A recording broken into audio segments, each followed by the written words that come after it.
Good morning. मैं Rajiv Dubey, department of history, intermediate, Jamshedpur cooperative college, Jamshedpur. कल हम लोगों ने देखा खिलाफत आंदोलन के संदर्भ में गांधी जी ने कैसे हिंदू मुस्लिम एकता के लिए खिलाफत आंदोलन को चलाया। और आज हम लोग देखते हैं रतौना आंदोलन, ब्रिटिश सरकार की प्रथम शिकस्त। रतौना आंदोलन क्या था? रतौना आंदोलन जून 1920 में ब्रिटिश सरकार ने डिब्बा बंद गौ मांस के निर्यात हेतु यानी भारत से बाहर बेचने हेतु सागर मध्य प्रदेश के रतौना ग्राम में एक कसाई खाना बनाने का प्रस्ताव दिया, जहां प्रतिदिन इस कसाई खाने में 1400 गाय बैल काटे जाने थे। सरकार की इस कसाई घर खोलने की योजना का विरोध सबसे पहले मुस्लिम भाई अब्दुल गनी के द्वारा किया गया। इसके बाद प्रथम पंडित माखनलाल चतुर्वेदी ने जबलपुर से निकलने वाले कर्मवीर समाचार पत्र द्वारा रतौना आंदोलन चलाया। यानी शुरुआत भाई अब्दुल गनी ने आंदोलन चलाकर किया और उसके बाद में समाचार पत्रों के माध्यम से कर्मवीर समाचार पत्र के द्वारा, जबलपुर के कर्मवीर समाचार पत्र के द्वारा पंडित माखनलाल चतुर्वेदी ने भी इस आंदोलन को चलाया, मतलब कसाई खाना का विरोध करने का आंदोलन चलाया। कसाई खाना के विरोध स्वरूप 1 दर्जन से अधिक लेख कर्मवीर में लिखे गए। लाला लाजपत राय ने भी लाहौर से निकलने वाले अपने उर्दू अखबार वंदे मातरम में रतौना कसाई खाने का विरोध किया और कई लेख लिखे। अंग्रेजों ने हिंदू मुस्लिम एकता में फूट डालने के लिए, जो कि खिलाफत आंदोलन के समय में जो हिंदू मुस्लिम एकता बनी थी, उसको फूट डालने के लिए, उसको तोड़ने के लिए स्पष्ट किया कि रतौना कसाई घर में सिर्फ गाय और बैल काटे जाएंगे, सुअर नहीं काटे जाएंगे। सरकार का सोचना था कि ऐसा करेंगे तो मुसलमान हमारे तरफ आ जाएंगे और हिंदू अकेले पड़ जाएंगे, लेकिन हुआ ठीक इसका उल्टा।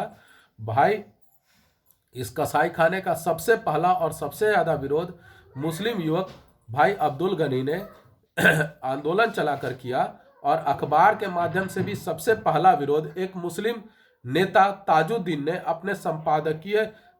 अपने अखबार ताज में अपने संपादकीय लेख द्वारा किया। यानी कि सबसे पहला विरोध मुस्लिम समुदाय द्वारा किया गया, जिसमें भाई अब्दुल गनी ने आंदोलन चलाया और सबसे पहला विरोध का लेख जो था ताजुद्दीन ने अपने ताज नामक समाचार पत्र के संपादकीय लेख में लिखकर किया। यहाँ से अंग्रेजों को ये मतलब समझ ही नहीं आया कि ऐसा क्या हो गया। हमने तो मुस्लिमों के फायदे की बात कही कि सुअर नहीं काटे जाएंगे, सिर्फ गाय बैल काटे जाएंगे, अचानक ऐसा क्या हो गया? तो यही था खिलाफत आंदोलन और महात्मा गांधी द्वारा रचा गया जो योजना थी कि हिंदू मुस्लिमों को एक साथ करके रखें। और वो सचमुच जिस तरह से उन्होंने ईमानदारी पूर्वक लड़ाई लड़ी थी खिलाफत आंदोलन के समय, उसका रिजल्ट जो था वो देखने को मिल रहा था कि अब किसी के तोड़े नहीं टूटेंगे। आप कितना भी हम लोगों को लड़ाइए, अब हम लोग लड़ने वाले नहीं हैं। हिंदू मुस्लिम भाई भाई के सिद्धांत पर चलने लगे और इसका परिणाम अब देखने को मिल रहा था। सागर क्षेत्र में समाचार पत्रों द्वारा चलाया जा रहा रतौना आंदोलन इतना सशक्त था कि इसकी गूंज समस्त भारत में सुनाई देने लगी। भाई अब्दुल गनी एवं माखनलाल चतुर्वेदी के भाषणों से जनता को आंदोलित कर दिया। जबलपुर की एक आम सभा में माखनलाल चतुर्वेदी जो द्वारा दिए गए एक अत्यंत ओजपूर्ण भाषण के कुछ अंश इस प्रकार है। ये जो भाषण था माखनलाल चतुर्वेदी द्वारा दिया गया भाषण था, यह कर्मवीर नामक समाचार पत्र में जो जबलपुर से निकलता था 28 अगस्त 1920 का में इस भाषण के कुछ अंश छपे थे। वो क्या है मैं आपको बताता हूँ। आज तक गौवध के मसले पर हम लोग यानी हिंदू मुस्लिम एक दूसरे का सिर फोड़ चुके हैं। निश्चित रूप से उसके पहले गौवध के मामले पर हिंदू मुस्लिम एक दूसरे से लड़ते थे, हमेशा झगड़ते थे, परंतु इसी कारण को लेकर राज सत्ता यानी अंग्रेजी सरकार ने हमारे बीच फूट के बीज बोए हैं, क्योंकि वो जानती थी कि गायों के मारने के बात पर ये दोनों आपस में लड़ेंगे। परंतु जब हिंदू मुस्लिम एक हो गए, ये दोनों कौमें एक हो गई, तब गौवध का असली कारण पता चला। और असली कारण क्या था कि जितनी गाय यूरोपियों के केवल मांस भोजन की इच्छा तृप्ति हेतु, यानी जितनी गायें यूरोपीय लोगों के लिए मांस खाने के लिए, मांस का खाना खाने के लिए जो इच्छा है उसको खुश करने के लिए जो काटी जाती हैं, उतनी मुसलमानों के लिए कभी नहीं काटी जाती। यानी मुसलमानों के लिए इतनी गाय कभी नहीं काटी जाती जितना यूरोपीय लोगों के लिए काटी जा रही है। गांव में आप लोगों ने देखा होगा कि एक गाय एक पूरे परिवार का पालन पोषण करती है, कुटुंब का रक्षण करती है। यदि उस कुटुंब की गाय छीन ली जाए तो क्या वह जीवित रह सकता है? निश्चित रूप से अगर किसी की रोजी रोजगार छीन छीन ली जाए तो वह अपने आप को कैसे पालन करेगा? उस समय तो इतने साधन नहीं थे, इतनी कंपनियां नहीं थी। अगर उसका साधन या तो उस समय खेती था या फिर गाय गोरू पालना था, जिसका दूध और घी बेचकर वो लोग अपना कुछ पैसा आमदनी करते थे और परिवार का रक्षण करते थे। तो अब उसका आय का साधन ही आप खत्म कर दीजिएगा तो वो परिवार जीवित कैसे रहेगा? पूरा परिवार ही खत्म हो जाएगा।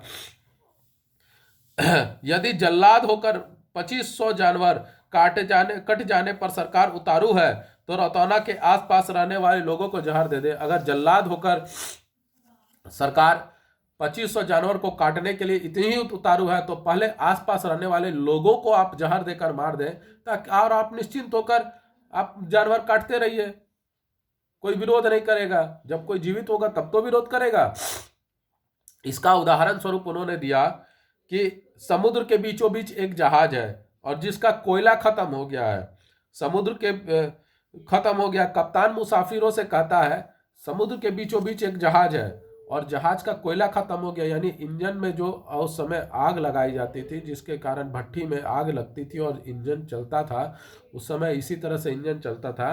तो कोयला खत्म हो गया, कप्तान मुसाफिरों से कहता है कि आप अपनी रोटी मुझे दे दीजिए ताकि उससे इंजन में, भट्टी में आग पैदा की जा सके। ऐसे में मुसाफिरों का क्या होगा?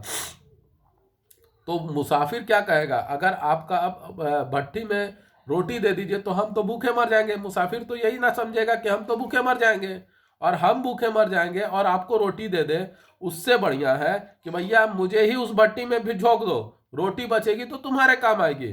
रोटी अगर बचेगी तो आप खा लेना, मैं तो मुझे ही भट्टी में झोंक दो ताकि मैं तो रहूंगा ही नहीं।